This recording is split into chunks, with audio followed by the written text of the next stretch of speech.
Boses sa ABS-CBN Christmas Station ID, inaabangan na ng mga kapamilya. Isa sa mga pinaka-inaabangang bahagi tuwing Kapaskuhan ay ang boses ng maririnig sa ABS-CBN Christmas Station ID.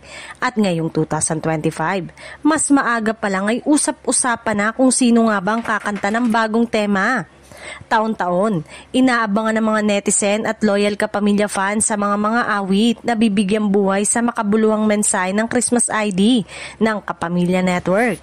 Marami ang nagtatanong kung sino naman ang magbibigay ng boses ngayong 2025. Ayon sa ilang showbiz insiders, may posibilidad umanong bumalik ang ilang original voices ng mga klasik kapamilya IDs tulad ni Gary Valenciano at Sarah Geronimo.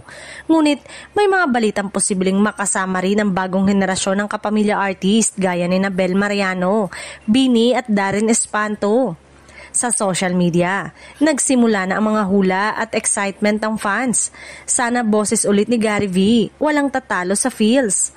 Feeling ko Bini this year. Christmas with P-pop vibes naman.